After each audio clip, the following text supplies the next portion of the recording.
여러분 편히 주무셨습니까? 어제 저녁에는 눈이 다 왔습니다. 이쪽 지방에는 첫눈이 되겠죠? 그렇죠? 서울에 올해 눈이 왔습니까? 안 왔죠? 예. 갑자기 이제 비가 부슬부슬 많이 오더니 아마 갑자기 좀 날씨가 추워지고 기온이 떨어지는 것 같습니다. 여러분 올해는 특별히 건강에 유의하시고 조심하십시오. 나이가 드신 분들은 이렇게 어깨나 목 부위에 갑자기 으쓱하고 추운 그런 냉기가 느껴지지 않도록 조심하는 것이 좋습니다.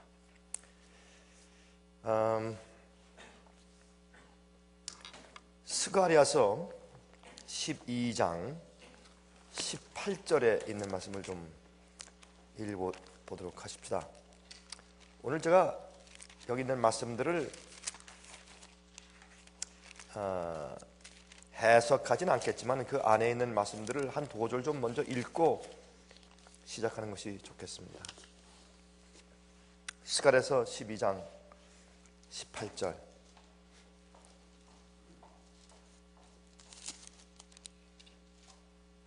8절입니다. 죄송합니다. 18절이 아니라 8절입니다. 그날에 여호와가 예루살렘 거민을 보호하리니 그 중에 약한 자가 그날에는 누구 같겠고? 다윗 같겠고, 다윗의 족속은 하나님과 같고 무리 앞에 있는 여호와의 사자 같을 것이니라. 여러분, 말세에는 하나님 백성들이 이렇게 되어야 할 것입니다. 우리가 연약한 자들은 다윗처럼 되고 다윗 같은 사람들은 하나님처럼 되고 얼마나 좋은 그런 권고의 말씀입니까? 그래서 우리가 담대한 마음을 가지고 용기 있는 삶을 살아야 할 때가 있다면 정말 지금입니다. 옛날 이스라엘 백성 당시 아닙니다. 출애굽 당시 아닙니다. 중세기 당시 아닙니다. 우리가 사는 바로 이 시대입니다. 이제 성경은 개국 이래 없던 환란이 올 것이라고 말하기 때문에 그 환란은 그냥 육신적인 환란일 뿐만 아니라 굉장한 정신적인 고뇌의 환란이 될 것이기 때문에 우리는 아주 단단한 믿음과 하나님께 대한 신뢰를 가지고 지낼 수가 있어야 할 것입니다. 시편 40장 11절 좀 우리 펴보십시다. 시편 40장 11절.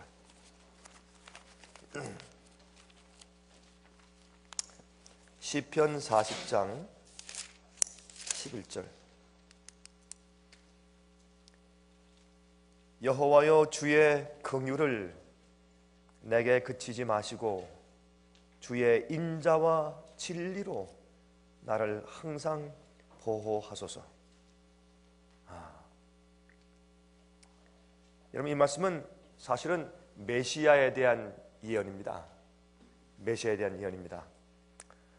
12절 보시면 무수한 재앙이 나를 둘러싸고 나의 죄악이 내게 미침으로 우러러 볼 수도 없으며 죄가 나의 머리털보다 많음으로 내 마음이 사라졌음이니이다. 여호와여, 은총을 베푸사 나를 구원하소서. 여호와여, 속히 나를 도우소서. 나의 영혼을 찾아 멸하려 하는 자로 다 수치와 낭패를 당케 하시며 나의 해를 기뻐하는 자로 다 물러가 욕을 당케 하소서. 나를 향하여 하하 하는 자로 자기 수치를 인하여 놀라게 하소서. 무릇 주를 찾는 자는 다 주로 즐거워하고 기뻐하게 하시며 주의 구원을 사랑하는 자는 항상 말하기를 여호와는 광대하시다 하게 하소서. 나는 가난하고 궁핍하오나 주께서는 나를 생각하시오니 주는 나의 도움이시요 건지시는 자시라. 나의 하나님이여 지체하지 마소서. 여기는 이 말씀이 우리 생에 매일매일 기도가 되어야 할 것입니다. 이제 그렇게 될 날이 아주 속히 옵니다.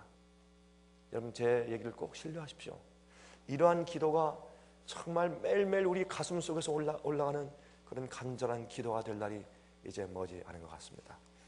여기 예수님께서 무슨 죄가 있습니까? 근데 예수님께서 말씀하기를 내 죄가 머리털처럼 너무 많아서 내가 하늘을 우러러볼 수도 없습니다. 예수님께서는 우리 죄를 대신 지심으로 그런 죄인이 겪는 그 고통의 죽음의 경험을 대신 당하셨습니다. 그러나 우리는 우리가 지었던 죄의 기억들 때문에 우리가 큰 고뇌의 경험을 앞으로 하게 될 것입니다. 예수님은 당신의 죄가 아닌 우리 죄를 지시면서 하나님과 끊어지는 경험을 하면서 이렇게 고뇌의 기도를 하셨습니다. 이것이 예수님 십자가에서 엘리 엘리 라마 사박다니 하나님이여 나의 하나님이여 나의 하나님이여 어째 나를 버리시나이까 하는 그 기도를 미리 여기에 시편 40장에 예언하신 것이죠. 근데 우리는 우리가 과거에 지은 죄에 대한 기억이 우리를 괴롭힐 것입니다. 이게 무슨 말입니까? 마귀는 마지막 시대 믿는 주님의 성도들의 마음 가운데 낙심케 하면 승리하는 것이거든요. 그래서 참 이렇게 생각해 보세요. 예수님께서 이 땅에 사실 때 만약 예수님이 범죄하셨다면 이 온 지구상의 구원의 계획이 실패했을 거 아닙니까? 이건 우리가 사실 이해가 안 되는 부분입니다. 여러분 저는 솔직히 제가 이 부분이 잘 이해가 안 됩니다. 너무나 엄청난 얘기이기 때문에 제가 생각을 하고 명상으로 자꾸 해도 거기에 대한 말씀을 읽고 이렇게 생각을 해도 이 부분만큼은 제가 하늘에 올라가서 예수님께 조금 더 질문하고 물어봐야 되겠습니다. 제 마음 가운데 의심은 전혀 없는데 의문은 많아요. 알고 싶은 게 많아요. 저는 하늘에 올라가서 예수님께 개인적으로 물어볼 말이 많습니다. 또 천사들에게 물어보고 우리 선조들에게 물어보고 제가 질문할 것이 많아요. 그 중에 특별히 예수님께 질문할 내용 가운데 하나가 바로 이겁니다. 어떻게 예수님께서 이 땅에 오셔서 나약한 어린아이로 태어나시고 또 인간적인 입장에서 쭉 생하시고 우리와 하늘같이 시험을 받으셨는데 죄를 짓지 않으셨다고 말씀했는데 죄를 짓지 않으셨다, 성령이 충만하셔서 그렇게 사셨다, 제가 거기까지는 이해하겠는데 어떻게 예수님께서 그렇게 사시다가 단 한 번이라도 죄에 빠지고 실수하신다면 아니면 유혹에 넘어지셨다면 우리 지구의 구원의 역사와 계획이 무산돼 버릴 수 있습니까? 어떻게 예수님의 하나님으로서 이 땅에 오셔서 사신 것도 아니고 천사로 간 것도 아니고 완전히 인간이 되셔서 성육신 하셔서 하신 그 예수님께 어떻게 그 33년 반 동안에 완전한 생애를 사시는 그 생애에 우리가 볼 땐 가슴이 조마조마하고 떨리고 정말 나약해 보이는 그 생애 속에 우리 인생의 모든 구원이 걸려 있었습니까? 이건 세상에 이런 모험과 이런 위험을 무릅쓰는 이런 일이 세상에 어디 있습니까? 제가 그것을 꼭 주님께 물어보고 싶어요. 제가 답변을 알아요. 알고 그 뜻과 의미도 아는데 그런데 이해가 안 되는 거예요. 어떻게 그렇게 하셨을까? 그만큼 예수님의 생애는 중요한 거예요. 그래서 사람들은 이 오묘를 신비를 이해하지 못하기 때문에 어떻게 말하느냐면 예수님은 하나님이셨기 때문에 죄를 지을 수가 없으셨다 그렇게 말하는 거예요. 그것이 잘못된 복음의 기초예요.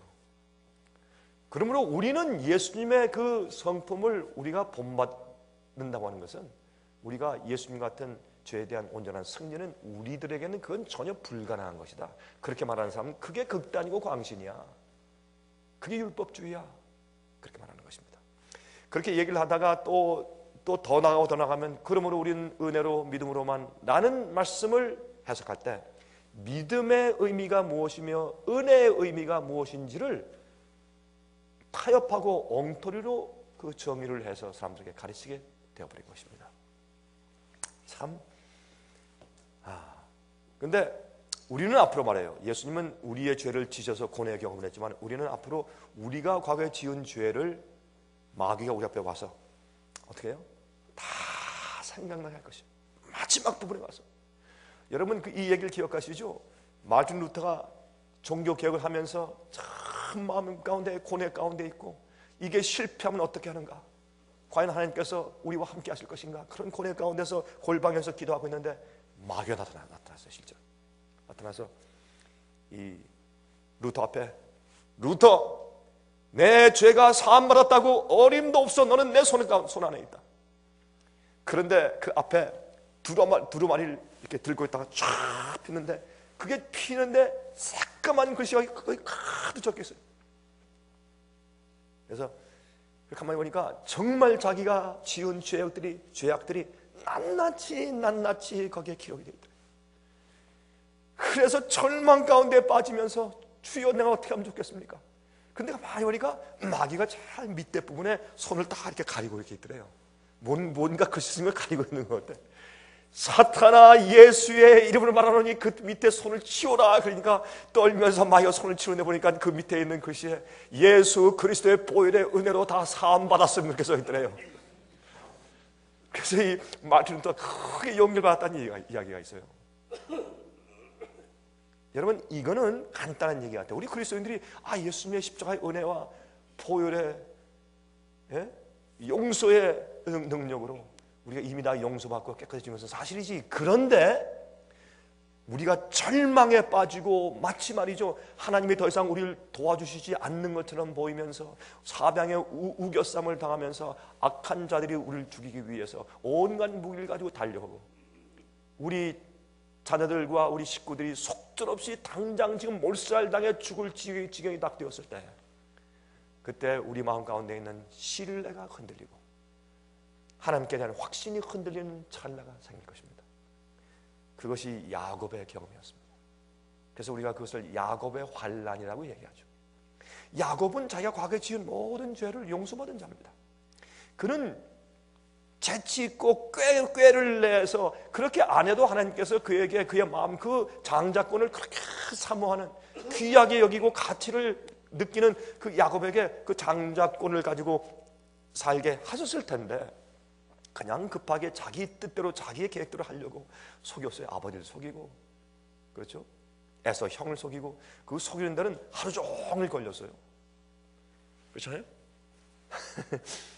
가죽을 이렇게 해가지고 이렇게 이제 손에 두르고 고기를 삶아서 요리해서 가져가고, 아버지한테 얘기할 떨리면서 거짓말하고, 형에게 말이죠 팥죽 한 그릇에 장자권을 팔아버리고, 이런 일은 이건 뭐 하루 종일 걸리는 일이니까 뭐 순식간에 갑자기 이런 실수가 아니죠. 계획적이고 의도적이고. 그러나 그의 마음 가운데 그렇게 하는 이유를 알았어요. 야곱은 정말 하나님의 백성들의 이 기초가 되는 그 장자권, 아브라함의 아들 이삭, 그 이삭은 하나였는데 그 언약자가 또 대를 이어야 할 텐데 낳고 보니까 쌍둥이야. 여러분 이 세상에 기독교가 사실은 쌍둥이에요. 믿음의 노독들에게서 그렇게 진리가 여자의 남은 자손이 전수되어 오고 전수되어 오는데 마지막 시대 딱 가니까 뭐가 생겨요? 쌍둥이가 났어. 하나는 에서야, 이방인 같은 사람이에요. 그러나 이삭의 아들이에요. 이삭의 혈족이에요. 또 야곱이 나세요. 야곱은 장자권을 전수할 자격의 성품이 없어요. 그러니까 어떻게 하나님께서 좀 난감하셨을 거예요. 이렇게 많이 하나님께서 보시니까 에서는 안 돼. 에서는 이건 사냥꾼이고 혈기가 있고, 그리고 하나님의 거룩한 자손의 명맥을 유지하는 장자권을 무시하는 사람이에요. 그 가치를 모르는 사람이에요. 그러나 장자가 되길 원하고 장자라고 생각해요. 그러면서 악한 품성을 가지고 있어요. 회개하지 않아요. 완악해요. 순종하잖아요. 예? 눈먼 이삭은 그래도 장자니까, 그래도 맏아들이니까 라고 에서에게 그래도 운명과 꿈을 싣고 있어요. 하나님은 달라요. 부족하고 성품이 준비되지 않고 연약하지만은 꾀가 많고 반질반질하고, 그런 하나님께서 그 야곱에게 운명을 거십니다. 하나님께서 그 야곱에게 당신의 선택된 민족 이스라엘의 언약인 약속의 자녀, 그 후손 가운데 메시아 하나님께서 태어나셔서 구세주가 태어날 그 엄청난 역사의 운명을 야곱에게 거세요. 그것이 알곡과 가라지 얘기예요. 그게 알곡과 가라지 얘기거든요. 오늘날 이 세상에 믿는 자들이 많아요. 교회가 많고. 근데 그 중에 대부분은 에서예요. 거기에 야곱이 있어요. 준비만 되면 마지막까지 견디고 낙심치 않고 마지막 그 하나님과 씨름하는 야복강가를 지나기만 하면 그는 12 영적인 지파를 낳는, 야곱은 실제 12지파를 낳았지만 12 이스라엘 지파를 낳는 그런 아버지가 돼요. 여러분, 우리는 에서입니까? 야곱입니까? 야곱이면 좋겠죠. 우린 야곱이어야 합니다. 야곱이어야 합니다. 하나님께서 그 야곱에게 모든 운명을 거셔서, 가만히 보면 말이에요, 하나님께서 노아에게 운명을 거셨어요. 세상의 운명을 거셨어요. 나중에 아브라함에게 운명을 거셨어요. 그 실패의 연속을 해가는 아브라함에게 운명을 거셨어요. 그걸 기다리시고 인내하시고, 이삭에게 운명을 거시고, 만약 이삭이 죽어버렸더라면 어떻게 할 뻔했어요? 생각해보세요. 사라도 이제 없는데 이삭이 죽어버렸다면 하나님께서 누구를 통해서 이제 약속의 자녀를 낳으시나? 아브라함과 사라를 통해서 낳는다고 했는데, 우리가 사실 이 구속의 역사를 가만히 보면, 성경을 읽으면 어떤 데는 이 가슴이 졸이고 아슬아슬해. 하나님께서 진짜 이 무슨 도박하는 것처럼 어디 그 위태위태한데 그냥 몽땅 걸어버리셔, 하나님께서는. 그러니 하나님께서 그런 백성을 얼마나 천천만만 천사로 보호하시고 참으시고 인내하시고 위로하시겠어요. 그렇게 생각을 하셔야죠.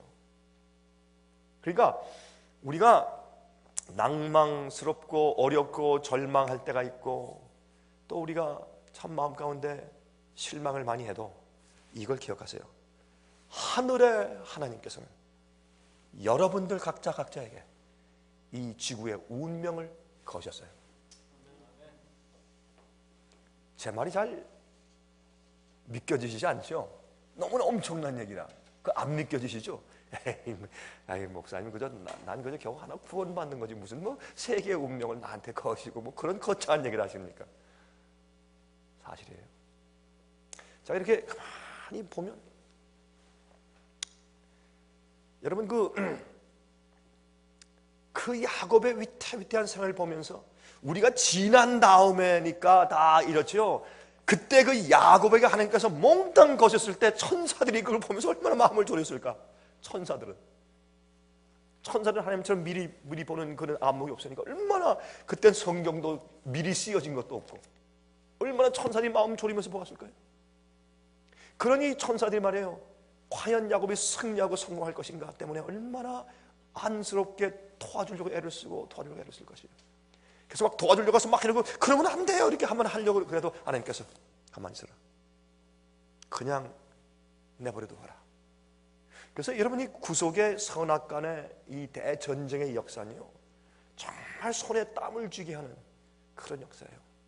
이게 나중에 이제 예수님께서 이 땅에 오시고 우리가 하늘에 올라가서 1000년 동안 살 때 하나님께서 이 구속의 역사, 하나님께서 우리 지구를 구원하기 위해서, 우리를 구속하기 위해서, 영원히 살게 하기 위해서 어떤 일을 하셨느냐, 하나님께서 어떻게 행하셨고 어떤 섭리를 베푸셨는가를 우리에게 알려주시고, 아마 그때는 온 우주 거민들과 우리가 볼 수 있게 하늘 이 궁창 위에 큰 스크린을 다시고 영화처럼 주마등 같은 그런 짤막한 영화를 우리에게 보여줄 것인데, 여러분 그때는 세세히 모든 일이 아니라 정말 그때 중요한 사건들만 딱딱 잘려서 저렇게 주마등처럼 이렇게 지나가게 만들 텐데, 그때 온 우주가, 천사가, 우리가 거기에 완전히 눈이 팔려서 그것을 바라보면서 얼마나 감동이 될까요?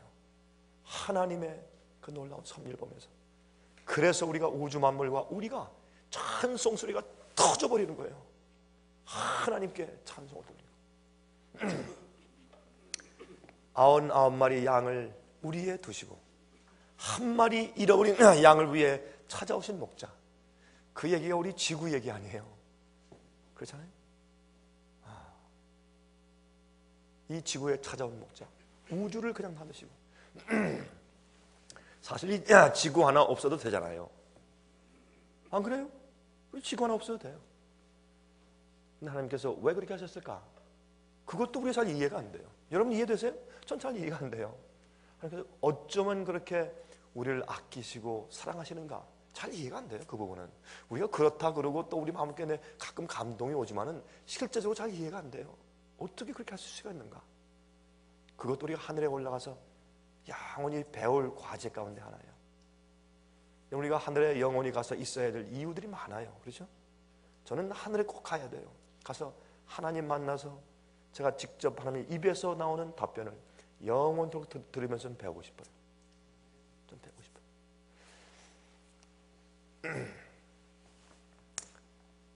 그래서 우리는 용기를 내야 할 텐데, 하나님의 위로를 받고 주님께서 우리를 눈동자처럼 사랑하시고 우리의 생애에 당신의 운명이, 지구의 운명이 걸려있고 하나님의 구속의 계획의 운명이 걸려있고, 우리 이런 것을 좀 생각해 봐야 돼요.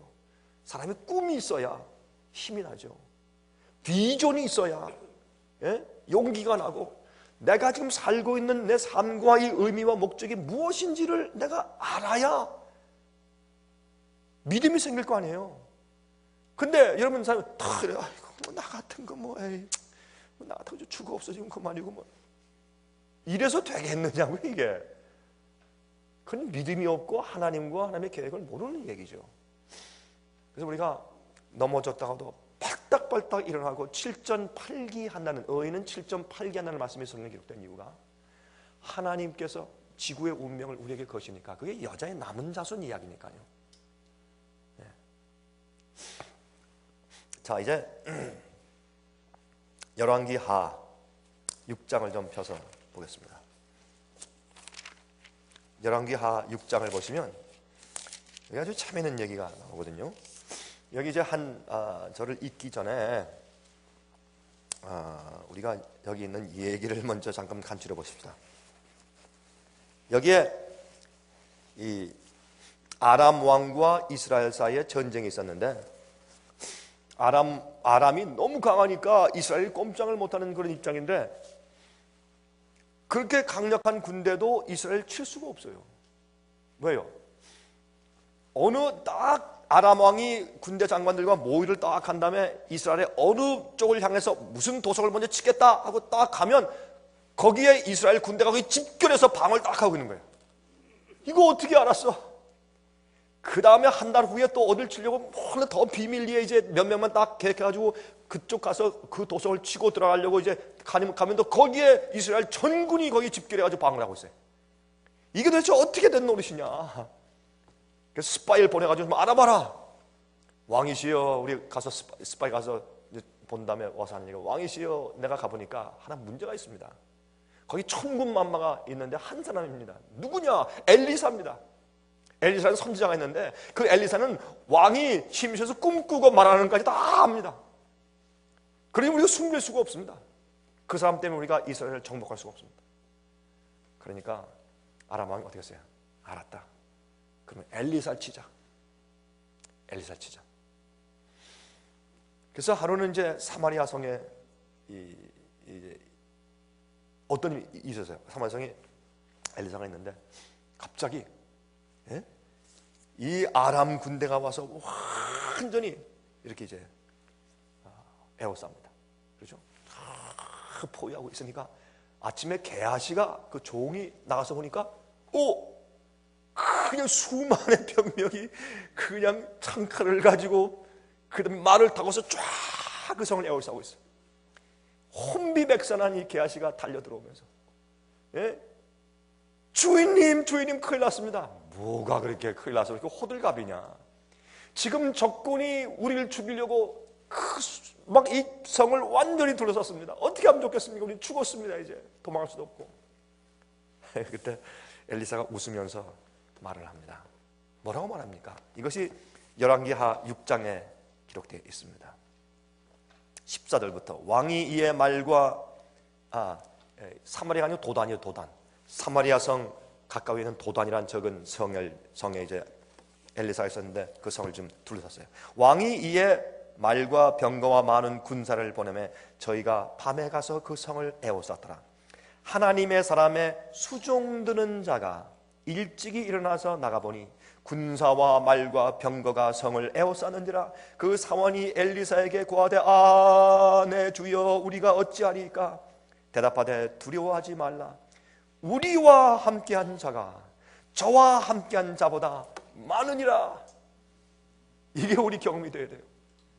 핍박을 당할 때, 피난을 당할 때, 우리가 완전히 코너에 몰려서 정말 외롭고 깜깜할 때, 그때 우리는 이런 믿음을 가져야 돼요. 볼 수 있는 믿음. 저가 가진 숫자보다 우리를 위한 숫자가 훨씬 더 많다. 이게 믿음이에요. 저는 이런 믿음이 필요해요. 저는 자주 하나님께 기도하면서 제가 이런 믿음을 구해요. 눈에 보이지 않는 하나님의 군대를 보는 것처럼 사는 삶. 이게 믿음이에요. 예? 17절 하나님께 기도합니다. 이제 엘리사가 기도하여 가로되 여호와여 원컨대 저의 눈을 열어서 보게 하옵소서 하니 여호와께서 그 사원의 눈을 여심해 저가 보니 불말과 불병거가 산에 가득하여 엘리사를 둘렀더라. 적군들이 우리를 둘러싸고 있는데 그 뒤에 보니까 눈을 딱 떠서 영적인 눈을 떠서 보니까 그 뒤에 불병거를 타고 불만을 탄 하나님의 군사들이 쫙 둘러서 있어. 누가 이기겠어요? 그걸 보고 이 게하시가 깜짝 놀랐어요. 하나님이시여 내 종의 눈을 여사 하나님의 군사를 보게 해주십시오. 여러분들이시여 이제부터 우리가 사는 삶에 이런 영적인 눈을 뜨는 경험들을 합시다.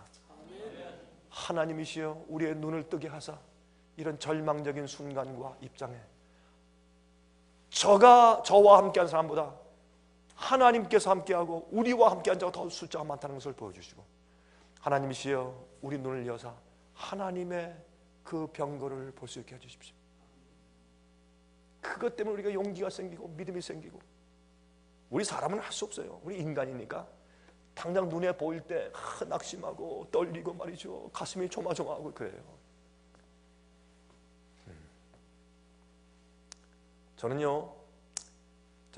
제가 이 미니스트리를 책임진 자로서 제가 하는 역할 가운데 하나가 뭐냐면 함께 일하는 동역자들에게 용기를 주는 것이에요.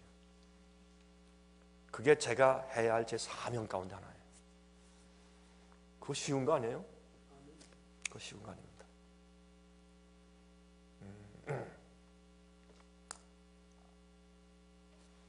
남들에게 사명감과 용기를 주고 나서 내가 기운이 빠져버리면 어떡해? 안 되잖아요. 저는 항상 하나님의 군대를 볼 수 있어요. 저는 항상 제가 하나님의 군대를 제가 봐야 돼. 불말과 불병거. 예? 여러분 엘리야도 불수레 타고 올라가잖아요. 그렇잖아요. 왜 불수레예요? 그렇게밖에 표현이 안 돼. 아마 그 요즘에 현대말로 표현이 된다면 그 레이저 광선을 가진 불수레일 거예요. 하나님의 영광이 함께하는 하나님의 영광은 뭐예요? 이 붉은 색깔이거든. 레이저 광선. 쫙. 그런 광채라는 주의 군대가, 천사의 무리가 서 있으니 얼마나 위로가 되겠어요. 마음이 든든하고. 이런 믿음과 신뢰가 이제 우리에게 곧 필요해요. 꼭 기억하세요. 남의 냉에서 열을 취하고, 남의 불신에서 믿음을 취하고, 남의 낙심에서 용기를 취하고, 남의 비겁함에서 담대함을 취하는 믿음이 있어야 돼요. 담대할 형편이니까 담대하는 건 누가 못해? 다 해요. 예? 믿음, 정말 놀라운 기적과 섭리를 볼 때 와 하고 믿음을 가지는 건 누구나 다 해요. 그거 말고 절망적일 때, 아무것도 안 보일 때 그때 믿음을 취하는 사람, 이게 하나님을 신뢰하는 사람이에요. 보이지 않는 하나님을 보이는 것처럼 사는 사람, 그게 우리 믿음 아닙니까? 하나님이시여 나의 눈을 열어 보게 해주십시오. 나의 눈을 열어 보게 해주십시오. 어떤 사람들은 말이에요, 동료지만 어떤 사람들은요 진짜 낙심되는 얘기만 하는 사람들이 있어요. 옆에 어떤 때는 어려움이 오잖아요. 그러면 그래, 그것도 그거 다 이해하는데 어떤 사람들은 당장 죽는 것처럼 표현을 해. 당장 우리가 망하는 것처럼 표현하고 그런 사람도 있어요. 우리 그렇게 하지 말아야 돼. 그렇게 하지 말아야 돼. 하나님을 보는 것처럼 살아야 돼. 여러분, 제가 지난 여러 해 동안 하나님의 사업을 하면서 제가 한 가지 깨달은 것이 있어요. 어려움을 당하고 시련을 당하고 고통이 있고 쭉 이렇게 지내와도 하나님께 올인하면, 올인하면, 노아가 하나님의 명령을 듣고 방주를 짓는 일에 올인했어요. 120년 동안. 우리가 그 모문을 받아서 올인해버리면, 모든 건 다 거기에 바치고 굴복하고 그렇게 해버리면 뭐가 남는데, 뭐가 남는 줄 아세요? 우리 가족이 구원을 받아요. 그게 노아를 볼 때 약속이다. 우리 가족이 구원을 받아. 그래서 제가 이렇게 돌아보니까 우리 가족이 구원을 받았어요. 우리 부모님, 제 네 여자, 제 형제들, 제 자매들 다 이 진리 가운데 있어요. 내 아내와 내 가족이 진리 가운데 있어요. 내가 많이 보면서 이야, 하나 전부 이 진리 믿고 제 옆에 서 있어요. 제가 보면서 하나님께 올인하면 하나님이 우리 가족을 구원해 주시네. 그 사실이에요. 여러분 가운데 가족들 때문에 고통을 당하는 분들이 계시죠? 기다리세요. 여러분이 하나님께 올인한 것이 끝에 가서 결단코 허지로 돌아가지 않습니다. 그래서 그것을 우리에게 약속하시는 거예요. 우리가 하나님께 모든 걸 다 드리고 굴복하지 않기 때문에 자꾸 불안한 것이지, 하나님께 맡기세요. 이사야 60장 61장 일어나 빛을 발하라,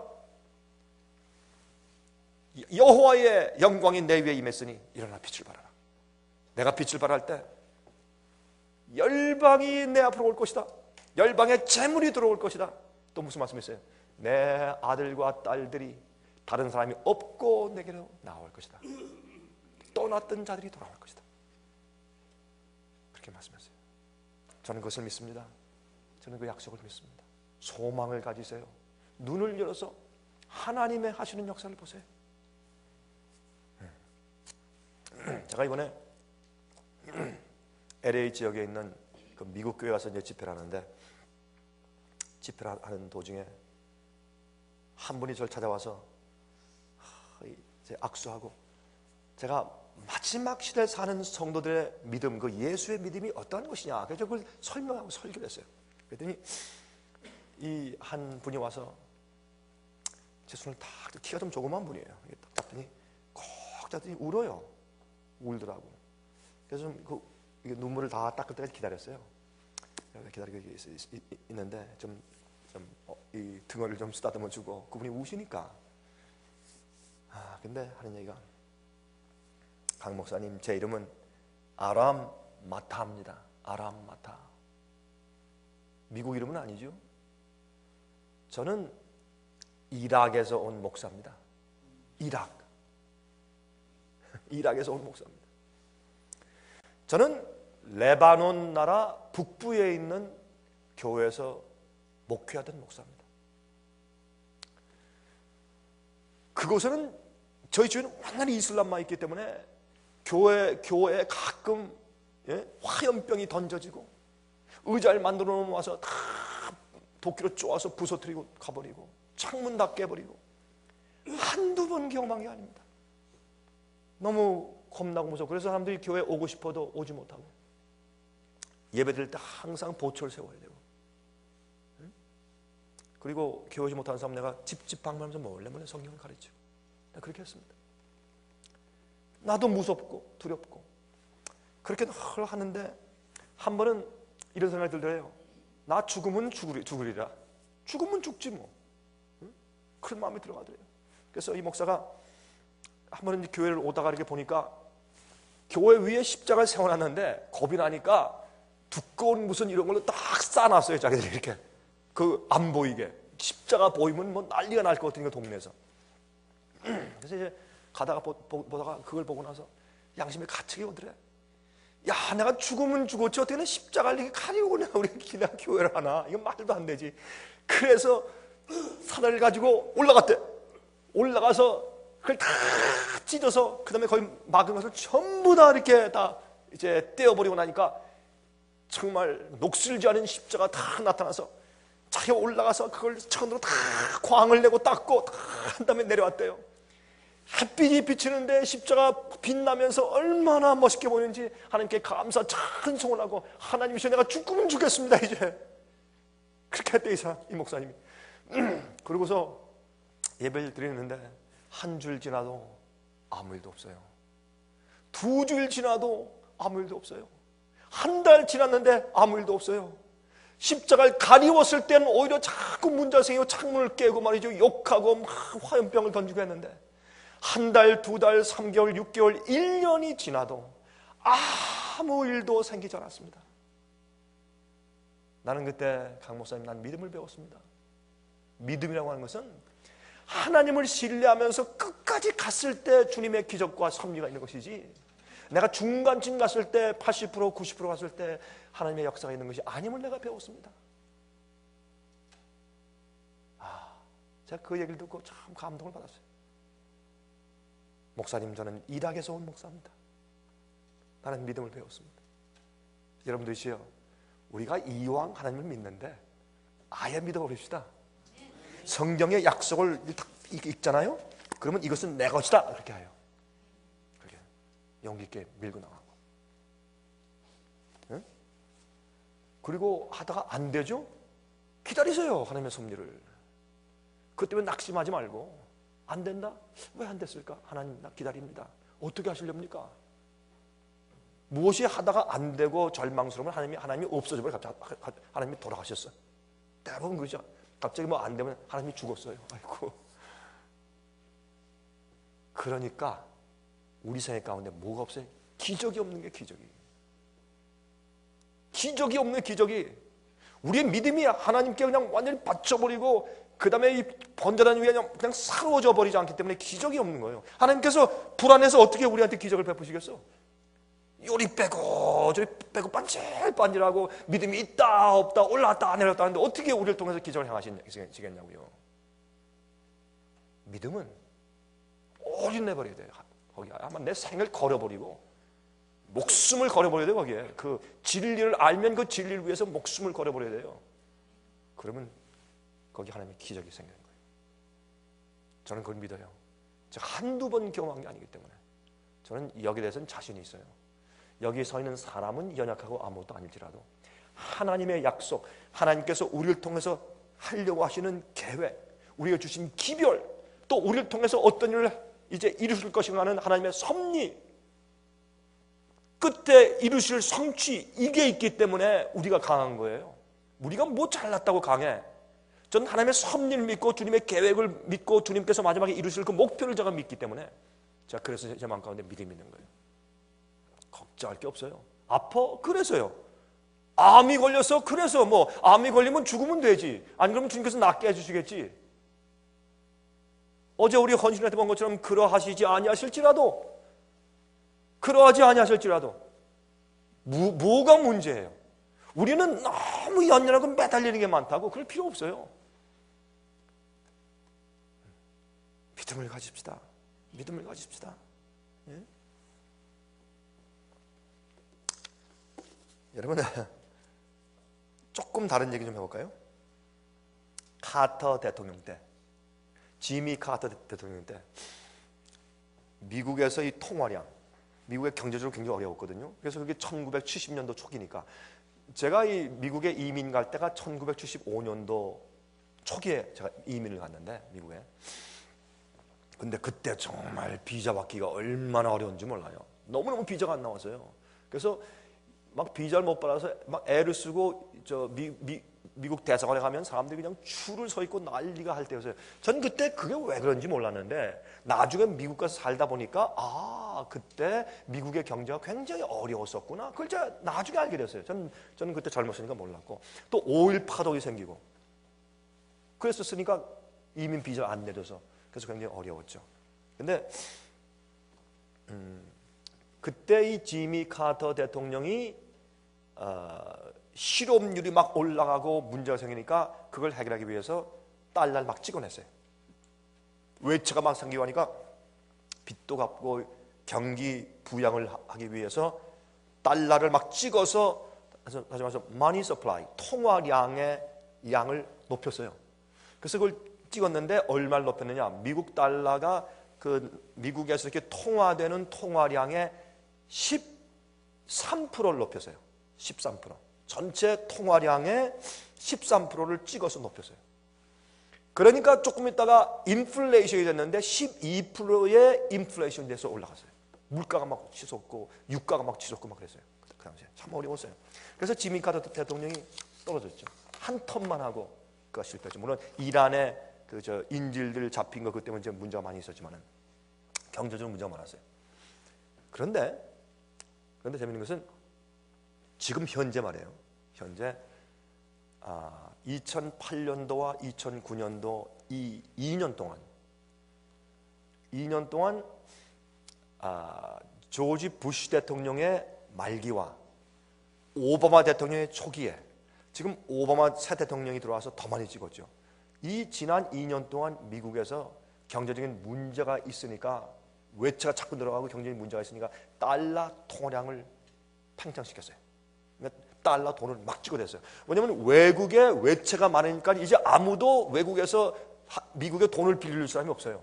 다시 말해서 돈을 빌려주는 건 어떻게 빌려주는 거냐면 미국의 국채를 사는 거예요. 미국의 이 트레저리 본드, 한국에도 그걸 국채라 그럽니까? 그러니까 나라의 정부의 채권을 사는 거예요.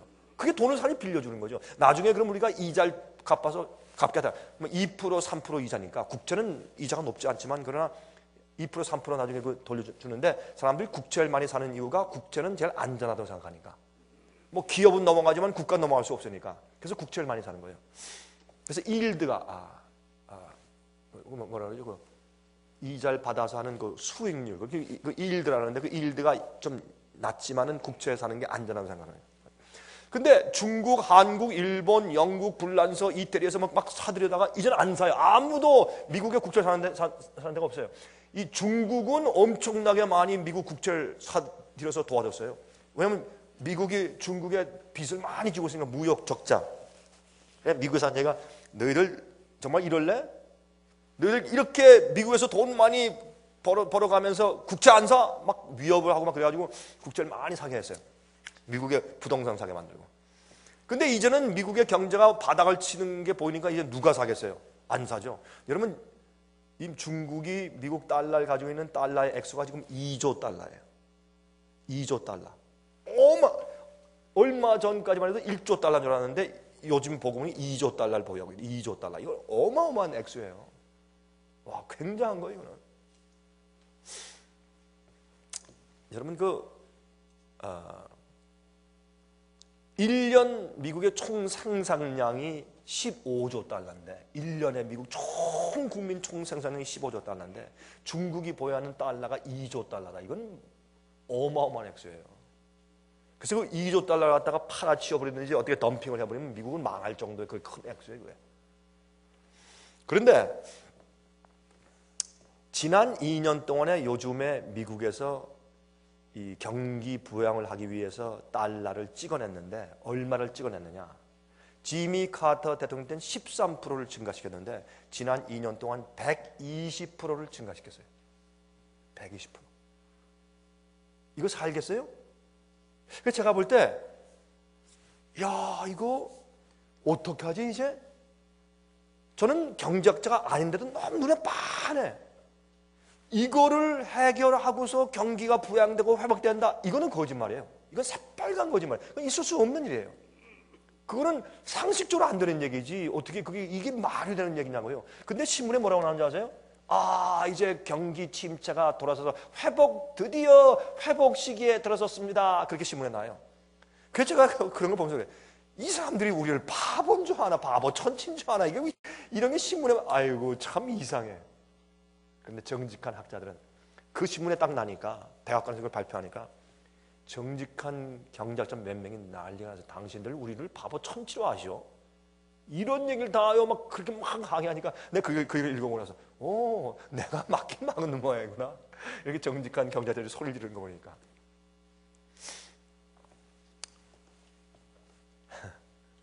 여기서 한 가지 좀 얘기 좀 들어보세요. 이거 흥미있는 얘기가 있어요. 이제 13% 통화량을 증가했을 때 이자율이 12%로 올라갔는데 130% 달러 통화량을 증가시켰으니 앞으로 인플레이션이 얼마나 올라가겠어요?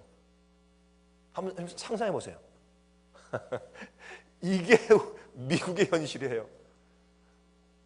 여기 우리 카나다에서 온 형제, 카나다 똑같지, 그렇죠? 다른 거 없죠. 뭐 멕시코, 미국, 카나다는 사실 하나니까 딱 붙어 있으니까. 그래서 세 나라가 앞으로 합칠 수밖에 없으니까. 근데 참 이거 큰일이에요. 그래도 근근히 가거든요. 그런데 이렇게 될 가능성이 많아요. 전 지금 이게 꼭 그렇다라고 말하는 것은 아니지만 이렇게 될 가능성이 많다라는 것을 말하는 것이에요. 제가 왜 미국 얘기를 자주 하느냐? 성경 예언 가운데 마지막 시대 예언의 중심은 미국 아니에요. 옛날의 중심은 예루살렘이었어요. 지금 마지막 시대 예언의 중심은 미국이에요. 교황권과 미국이에요. 틀림없어요. 그래서 미국에서 어떤 일이 생기면 온 세계가 그렇게 되는 것이에요. 미국이 핍박의 세력이 되면 온 세상이 핍박의 세력이 되는 것이에요. 왜? 지금 세계는 하나가 되어 있으니까. 이건 오랫동안 계획해서 그렇게 만들어 놓은 작품이기 때문에 이제 세계는 하나예요. 그래서 미국이 어떻게 되느냐에 우리가 관심이 많은 이유는 그것이 이 세상 마지막 역사를 가늠하는 속도이기 때문에 저렇게 얘기를 하는 것입니다. 근데 말이에요. 그래서 이런 단어를 여러분 혹시 역사 시간에 들어보신지 모르겠어요. 저도 기억은 나는데 잘 기억이 안 나서 제가 실제 그것을 제가 책으로 어떤 데 인터넷으로 제가 찾아 들어가서 연구를 해봤어요. 이게 왜 이런 얘기를 하는 사람들이 있느냐. 경제학자들 가운데서 미국의 정직한 사람들 가운데 소수가 그런 얘기를 하는 사람이 있어요. 그래서 왜 이런 단어를 내가 들어보았는데 이게 무슨 뜻이냐. 그래서 제가 연구해봤더니 이런 단어를 여기 좀 이렇게 위마 리퍼블릭. 그러니까 순수한 독일 말로 바이마르 리퍼블릭이라고 불러요. 들어본 적 있으세요? 위마 리퍼블릭이라는 것은 무슨 뜻이냐면 1920년대 30년대까지의 독일의 경제가 완전히 패망했을 때에 생겨난 정치 체제입니다. 그 직후에 일어난 사람이 누구예요? 히틀러예요.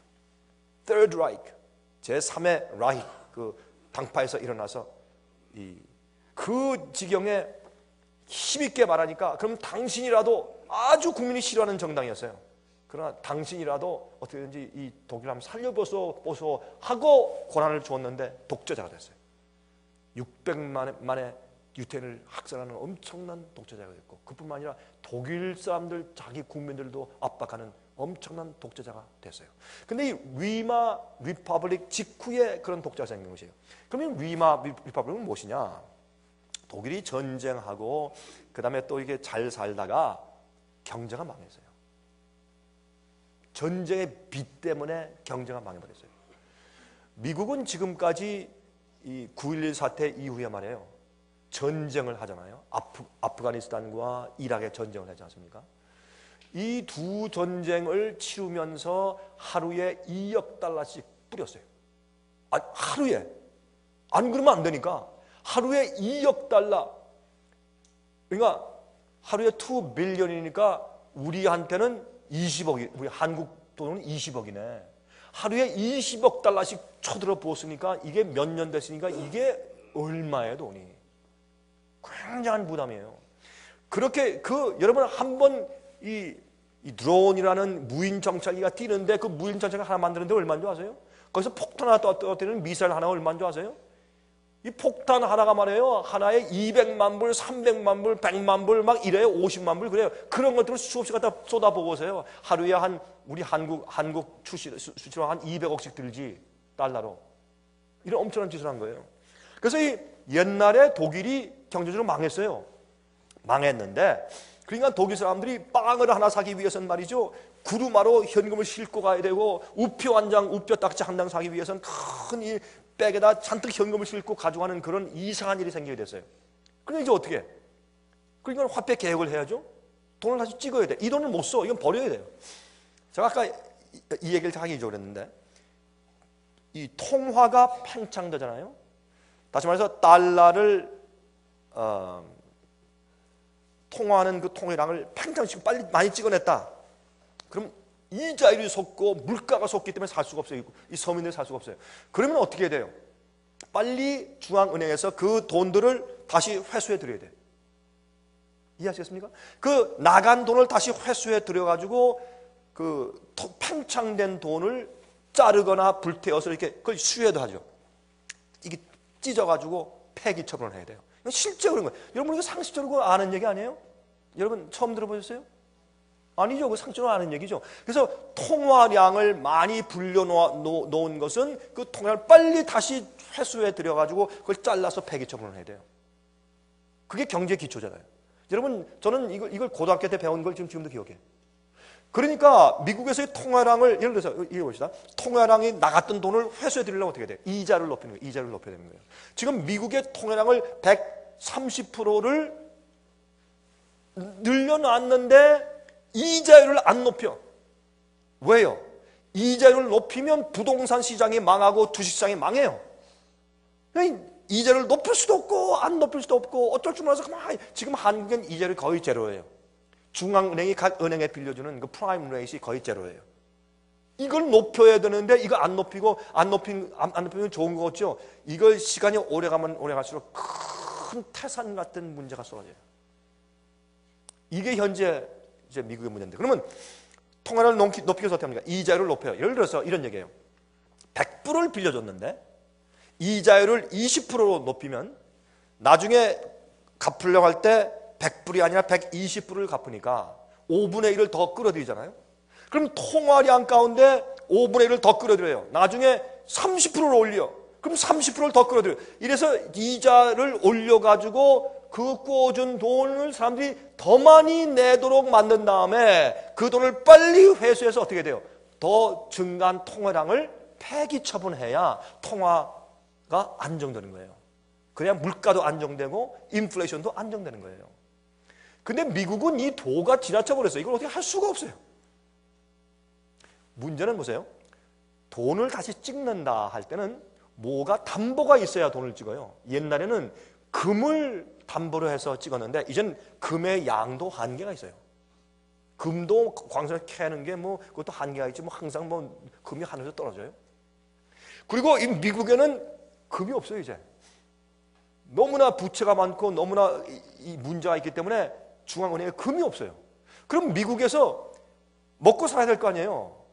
좀 제 얘기를 잘 들어보세요. 이게 제가 제가 무슨 경제학자예요, 뭐예요? 그러나 저는 목사지만 전도 목사니까 이러면 연구할 수밖에 없어요. 제가 연구한다고 이게 무슨 뜻인가, 어떻게 될 것인가 연구하다 보니까 이 예언을 더 깊이 이해하는 거예요. 그러니까 짐승의 환란 가운데 이슈가 뭐예요? 사고 팔고 하게 하지 못한다네요. 그러면 이게 어떻게, 지금 현재 미국의 경제적인 형편 가운데 이게 앞으로 어떻게 이루어질 거냐 말이에요. 그게 우리의 이해 아니에요? 관점 아니에요? 그게 예언 연구지. 그래서 제가 한번 연구해 보니까 이렇게 될 가능성이 10중 8구예요. 독일이 문제가 생겼을 때 돈이 없고 금의 보유량을 가지고서 새로운 화폐를 찍을 수 없으니까 어떻게 해야 되지? 무언가 담보를 잡혀서 이젠 또 망하면 세계은행에서 자기를 어떻게 처리할 수 있는 기본이 있어야지. 돈이라는 것은 우리 국가에서 나만 쓰는 게 아니잖아요. 외국과 같이 다 무역하고 쓰는 거 아니에요. 통하는 건 세계적으로. 근데 내가 가짜 돈을 갖다 쓰레기를 만들어서 막 써버린다고 해서 나중에 책임 없다 그러면 넘어지면 되겠어요? 그러니까 각 나라에서 돈을 찍을 때는 세계 중앙은행에서 인증을 해줘야 돼요. 안 그러면 안 되지. 그럼 말이 안 되지. 그러면 각 나라가 그거 없이 자기들 마음대로 막 돈을 막 찍어가지고 마음대로 쓰면 되겠네? 그게 아니라면 이 국제 협약이 있기 때문에. 이해하시죠? 그래서 미국에도 돈을 찍으려면 담보가 있어야 돼. 새로운 화폐를 찍으려면. 근데 담보를 찍으려 하니까 담보가 없잖아요. 그래서 옛날에 이 바이마르 리퍼블릭, 그 독일의 위마르 리퍼블릭 그 나라에서, 독일에서 이 새로운 마르크 돈을 찍을 때 이제 어떻게 하냐, 쓰레기처럼 가치가 떨어진 그 돈을 폐기 처분하고 새로운 돈을 찍을 때 담보를 뭐로 했느냐, 땅을 담보로 잡았어요. 독일 나라 자기 땅들을 담보로 잡고 돈을 찍었어요. 여러분, 이 일을 뒤집어 엎고 세상을 정복하기 위해서 혈안이 돼서 애쓴 사람이 히틀러예요. 다 그 이유가 있어요. 여러분, 이 세상의 전쟁 뒤엔 다 경제적인 이유가 다 붙어 있어요. 그렇게 해서 땅을 담보로 잡혔어요. 요즘에 어떤 사람이 이렇게 얘기합니다. 미국은 앞으로 바이마르 리퍼블릭이 될 수밖에 없다. 미국에 뭐가 많아요? 땅이 많아요. 그리고 요즘에 땅 부동산들을 갖다가 갚지 못해가지고 아예 foreclosure 해서 페니 메이, 프레디 맥 같은 그런 부동산, 국가에서 운영하는 부동산 회사, 그 다음에 큰 은행들, 또 그 은행들이 막 넘어가니까 국가에서 그 부실 채권을 막 샀잖아요. 그러니까 그 집들, 부동산, 땅들, 농장 이런 큰 것들이 넘어가서 부도 처리를 했는데 부도 처리를 못하니까 은행들이 막 넘어가니까 이 구제 금융을 통해서 국가가 은행을 살려주기 위해서 그런 부실 채권을 다 사줬잖아요. 그러니까 그런 땅들이 누구 것이 되었다? 국가 정부 것이 되었다. 또 미국엔 국립공원이 많아요. 국립공원, 국가 땅들이 많아요. 미국은 땅들이 많아요. 그래서 땅들을 담보로 해서 이 세계 은행에 약조하고 새로운 화폐를 찍는다면, 와, 이거는 장난이 아니죠? 이건 큰 문제예요. 그때부터 돈을 내어주고 쓰게 하고, 왜냐하면 이 경제가 붕괴돼도 국민이 살아야 될 거 아니에요. 국민이 산다는 것은 사고 팔고 할 수 있어야 돼요. 갑자기 바다제로 돌아갈 수도 없고. 그럼 바다제가 뭐예요? 여러분 기억하죠? 바다제는 물물교환이죠. 물물교환을 갑자기 할 수도 없고. 그러니까 경제체를 세워야 할 텐데 어떻게 회복시켜야 돼요? 돈은 찍어야 돼. 돈이 있어야 돼요. 아니 그러면 이 암시장에 생겨서 다 망해요. 큰일 나요. 폭동이라면 큰일 나요. 그래서 미국이 앞으로 위마 리퍼블릭 상태로 돌아갈 가능성이 너무너무 크다라는 말이 나오기 시작한 겁니다. 저는 처음에 그 얘기 들을 때 무슨 뜻인지 몰랐어요. 지금 무슨 말이야? 응? 그 제가 연구해 봤어요. 이런 얘기더라고요. 와, 세상에 별 일도 다 있어요. 경제 대국인 미국에 어떻게 이런 얘기가 다 있는지 모르겠어요. 미국이 그런 식으로 나가면 한국은 어떻게 될까요? 제가 뭘 말씀드리느냐, 이제는 우리가 하나님을 신뢰하며 살 때가 되었단 말이에요. 하나님만. 아람 군대가 다 이렇게 둘러싸여 있을 때 주인이시여 엘리사, 주인이시여 우리는 죽게 되었습니다. 우리는 어떻게 합니까? 할 때 기도하면서 엘리사가 하나님이시여 이 종의 눈을 열어 보게 하시옵소서. 눈을 열어서 보니까 하나님의 불말과 불병거가 진을 치고 보호하는 것을 보았어요. 이 하나님의 약속을 믿으세요. 그렇게 하기 위해서 주님께 올인하세요. 진리에 주님을 신뢰하는 믿음에 올인하세요. 그때 하나님께서 기적을 베푸시고 주님의 섭리로 우리와 함께 계시는 것이에요. 그래서 올해 3월 달에 미국의 국무총리인 힐러리 클린턴 국무총리가 중국에 가서 하나 문서를 주었다고 제가 설명한 것을 기억하시죠? Eminent Domain. 우리 미국의 경제가 혹시 폭삭하게 되면 중국은 들어와서 어느 땅, 어느 기업들, 어느 공장, 어느 농장들은 당신들이 가지시오 하는 Eminent Domain이란 이상한 문서를 주고 왔다는 얘기 들으셨죠? 이게 다 그런 뜻이에요. 한 절만 읽고 이제 마칠까요? 이사야 33장.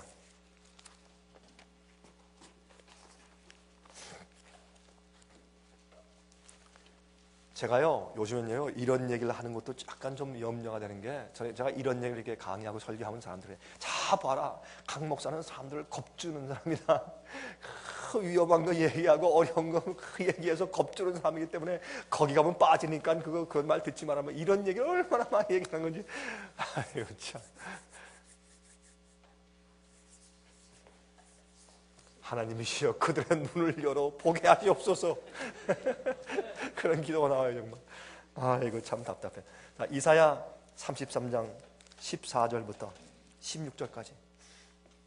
시온의 죄인들이 두려워하며 경건치 아니한 자들이 떨며 이르기를 우리 중에 누가 삼키는 불과 함께 거하겠으며 우리 중에 누가 영영이 타는 것과 함께 거하리요 하도다.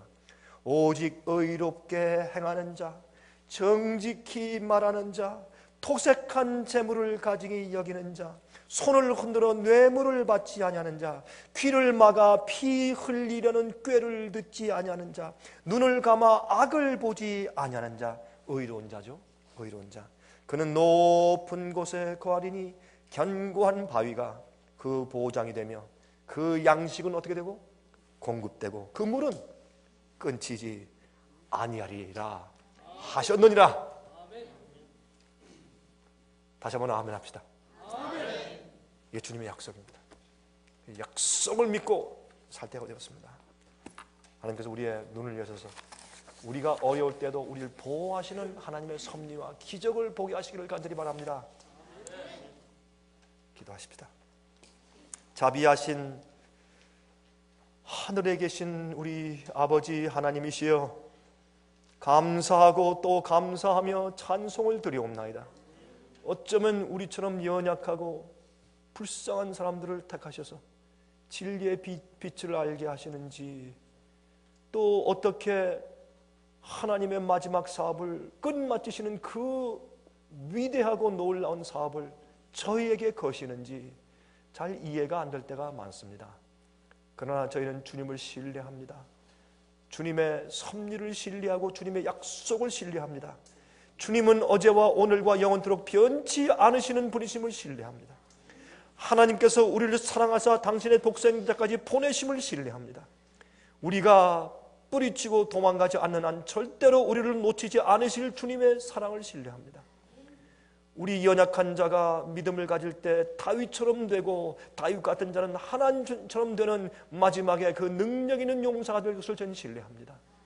아버지시여 도와주시고 우리 눈을 열어보게 하사 하나님의 역사를 알게 하시고 주님께서 어떤 마음을 가지고 우리를 보호하고 진치고 있는지를 알게 하시옵소서.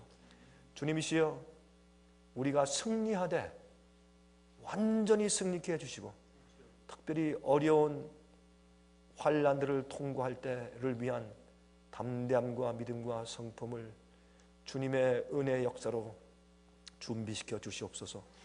우리가 각 가정으로 돌아가 이제 다시 살 때 가정에서 죄를 보호하시고 있는 교회들에서 보호하시고 있는 이웃과 아는 이들과 가족과 친척들에게 보호하셔서 흔들리지 않는 믿음과 성품을 보고 많은 자들이 빛으로 나오게 축복하여 주시옵소서. 예수 그리스도의 거룩하신 이름을 의지해서 간절하게 기도하옵나이다.